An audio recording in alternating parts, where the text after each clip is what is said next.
Good morning, ladies and gentlemen. Welcome back to another episode here on African Confessions. The following story that you're going to be listening to, it comes from a translation of a message that I received. The translation of that message reads like this. Hello, my brother, how are you? Can you please post my own story as hidden identity? My brother, I am a man who is aged 55 years old. Currently, I am staying here in Harare, in Borodale. So, my brother, I have a daughter of mine who is working there in South Africa. And you can even ask yourself, how can someone who is a daughter of a man that is quite rich can find herself working for another couple that is not even paying her very well? She is working as a maid there. And I can see everything that she does because I have a monitoring spirit that was given to me. At that time, this monitoring spirit, when it was given to me, it was not yet a monitoring spirit. I was just given a small tree branch that I had to keep in my pockets at all the times. So my daughter, she then ran away to South Africa where she is currently working. My daughter, she is such a beautiful young woman, just like her mother. But my daughter, the covenant that I did with the traditional healer that assisted me to be where I am right now, my daughter cannot be married. No matter what she does, she can never be married. Any move that she tries to make there in South Africa, I can immediately get to know about it. Even if she says that she wants to go and visit a traditional healer or to visit any prophet there in South Africa, I'll be the one that will be walking in front of her, but I'll be walking in front of her in the spirit. Then when she goes to a prophet, I will then start communicating with the prophet. I will tell the prophet that I know you, I know all the sins that you have committed, and if you want to fight with me, I am much more powerful, because this monitoring spirit, it is quite good at threatening these prophets. It doesn't matter if it is a traditional healer or if it is a pastor. Worst of all, if it is these pastors, like at the church where she is attending right now, the pastor there, the man is just powerless. He is only powerful when it comes to preaching about money, but the things of the spirit, he does not know anything. When my daughter started attending at that church, I saw that the pastor, the way that he kept on looking at my daughter, it was like he had suspected that my daughter, there was a spirit that was following her, the spirit that chases away all the men that try to get married to her. Then the monitoring spirit started attacking this pastor. The spirit will go when the pastor will be fast asleep. Then the pastor will start to get these spiritual attacks until he stopped. The moment that he stopped looking at my daughter with such sadness, that was when all those spiritual attacks stopped suddenly. So for me to be where I am right now, what happened, my brother, was that back in the days, it was like in the early 1990s, I was still a boy at that time when I was taken to Harare for the first time by my father. My father then took me to Harare, where I started working for this other man who used to be a good friend of my father, but he was now owning several buses, those old AVM buses that used to ply the route which is between Masvingo and Harare. The man then took me and I started working for him, and he wanted me to become a mechanic, but like this was not my gift. My gift is when it comes to marketing, the marketing side of the business. That is where I am really good. So there were some old guys, the ones that I found working there, the ones that were supposed to train me to be a mechanic. So when they saw that I am sort of like a slow learner and no one was recognizing where I was really good at like marketing, but these guys, they said to the boss that I will never become a mechanic because I was too much of a slow learner. One day the boss then called me into his office When he called me to his office, he told me that he wanted to let me go because I was a slow learner. I was not progressing. Some of the guys that he had employed from the same village from where I come from, they already knew how to do some regular maintenance of the buses all alone without any supervision at all. But as for me, I was always placing wrong parts at the wrong places and missing a lot of these parts after I would have removed them from the buses. So this was like going to be the end of my career as a mechanic. Well, what happened? So what happened then, my brother, is that after he had told me that I had to work for only 1 month, then I had to return back to the village. I then started thinking of my own father, all of the troubles that my father had faced throughout my time when I was growing up, and returning back to the village for me, it was not an option. What I then suggested was that what I then thought was it was a far much better idea for me to go to this other healer. This was suggested to me by this other old man. He was the one who liked me just a little bit. This old man, he then told me that he knew this other healer who could give me something so that everyone at work can like me. That old man said that I can see that you have a spirit, the spirit of the dead that is following you. And if you have the spirit of the dead that is following you, anyway that you go, people are going to hate you. People are going to dislike you. So my brother, that man, he then took me to this other traditional healer. This traditional healer was just staying in a one-roomed house, and when we entered into his room, that man then threw his bones to the ground, and after he had thrown the bones to the floor, he told me that yes, indeed, the spirit of my grandfather was the one that was chasing me, and my grandfather didn't want me to become a mechanic because he wanted me to stay in the village looking after his grave, because later on in life, the spirit of my grandfather wanted to return so that he can assist me and I can become a traditional healer. But I didn't want to be a traditional healer. What we did was that I had to do a covenant with that man. The covenant was that when I would be married, I had to sacrifice one amongst my kids. And at that time, I agreed that my firstborn was supposed to be the one whom I was going to sacrifice.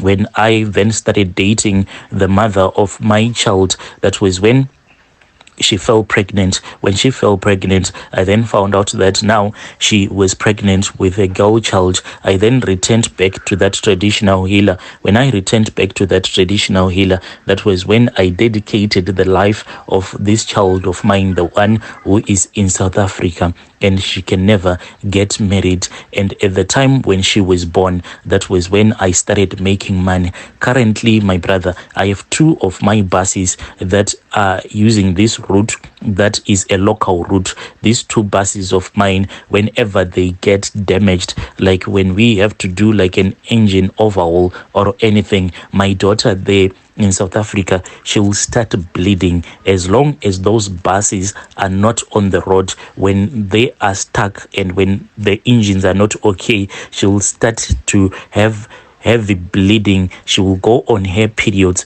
until those buses will be back on the roads. My brother, I have made so much money, and most of the people that work for me, they don't even know as to why I am still using those old modeled buses. It is because that is where my charms are, and my daughter is connected to these buses of mine, because when I went to buy these buses, even though they were second-hand buses, after I had bought those buses, I took my daughter one day and I said to her that I wanted to show her the buses that her father had bought. Then what I did is that when she entered into the first bus, I told her that she had to remove her clothes. It is a terrible thing that I did, my brother, but now that I want help, at least let me tell you everything that I did. When I entered with her into the bus, I had already given her some medicine, and this medicine that I had given her was to make her so that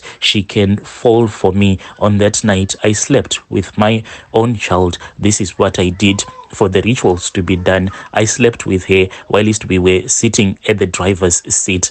And after that, we went again into the next bus and we did that same ritual. And I did these rituals, my brother, when I knew that she was on her period. At that time, the mother, she knew that these were the rituals that were making us to live the life that we had. Unfortunately, my wife, she has since passed away. So my wife at that time, she was actually following the menstrual cycle of our daughter. And when we knew that on this date, my daughter was to be on her menstrual cycle, that is when I made that purchase of those 2 buses. And later in the evening, I then took my daughter and I went with her into the buses one by one. I then slept with her. And after I had slept with her, I didn't wipe my manhood, the blood that came out of my daughter's private part. I just left it there.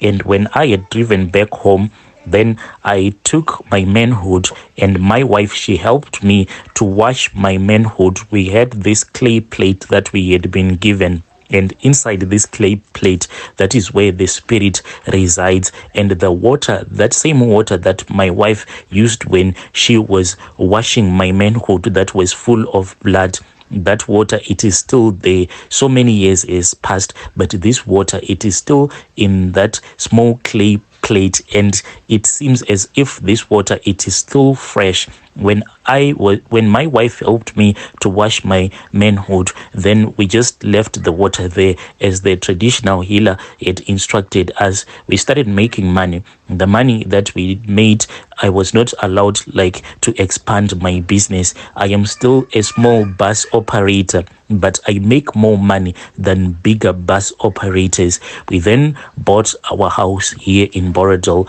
where I am currently staying. My wife has since passed away. After my wife had passed away, there were more rituals that I had to perform on her grave as well. I performed this ritual so as to cleanse my wife, so that when she goes to rejoin with her ancestors, she will be found with a clean spirit. I went to that grave with another traditional healer, whereby we poured some water on her grave. And this water that we poured on her grave, this was the same water that the people that had came to attend a funeral had bathed, they had washed their hands when we were returning from the graveyard after burying my wife. There was this other plastic dish that had water, so people would come, then they would wash their hands. I then instructed some of my closest relatives not to throw away the water, as I had been instructed by the traditional healer. After we had collected that water, we placed it in a 20-liter bucket of water. Then we kept it aside. We then went with that bucket that was full of water to the grave at the place where we had buried my wife, and then we started just pouring that water all over her grave, and we were cleansing her because of the rituals that she helped me to do. After that, my daughter, she then ran away to South Africa. This was after she kept on having dreams. Well, she had these dreams ever since when she started dating men. Whenever she will be dating a guy, she will have what they call a wet dream. And when she'll be having this wet dream, she'll be having intercourse with a man that she loves. But after the man would have finished having intercourse with her, that is when she will realize that it is me, her father, whom she will be having dreams about. And as for me, my brother, physically, I actually wake up, and when I wake up, I am carried by the spirit. Like at that time when she was still here in Zim, her bedroom as well as my bedroom as well, it is also upstairs. I would actually physically wake up and get out of my bedroom and walk into my daughter's bedroom, even when her door is locked. Then I will have intercourse with her,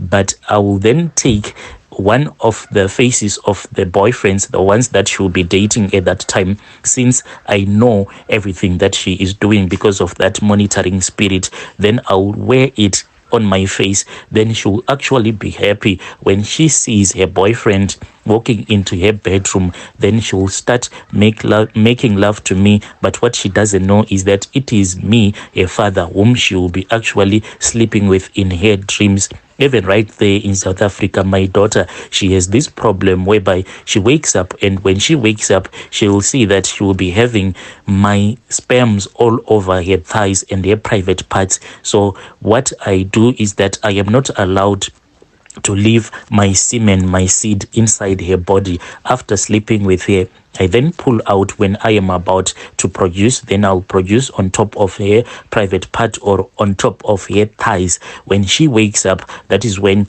she will find out that she has all of this fluid that I would have left. It is I, her father, who does all of these things to her. I am doing this for my own survival. I am doing this so that I can leave this wealth to my son, who is my last born. But my brother, when I look at my daughter, my heart, it is bleeding. I am a man who is able to take care of her daughter. I am a man who is supposed to be around her daughter to protect her. But currently she is there all alone in that foreign country, working as a maid. When I have a maid, it pains me a lot.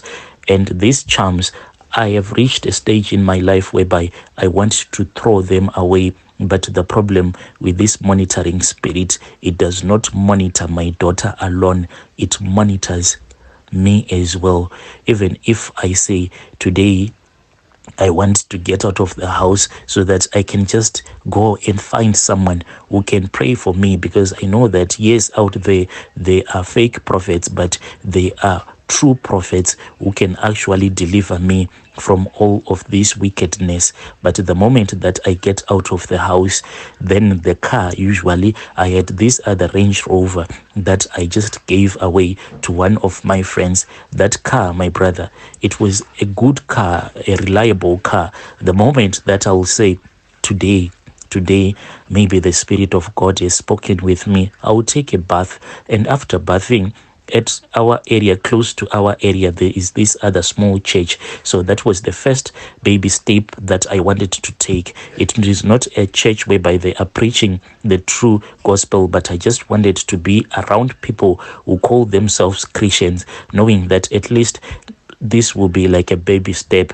But whenever I will try to go to that church, the car will refuse to start. But when I say, let me go and drink some beer at this other club where I hang around with a lot of my rich friends, the car, it will be in good working condition. I am tired of this monitoring spirit. Dear listeners, right there was a message that I received from one of our dear brothers, and I had to give you this translation. He was saying that this clay plate, late at night, he has to get out of his bedroom and he has to worship late at night, and he does these things without wearing anything. He says that the painful rituals that he performs when he's doing this, it is when it is in June, when it is cold, whenever he is required to go out of the house late at night, not wearing anything. He says that when I go back inside, I'll be shivering because of the cold. And he's saying that I am tired of these rituals. Yo,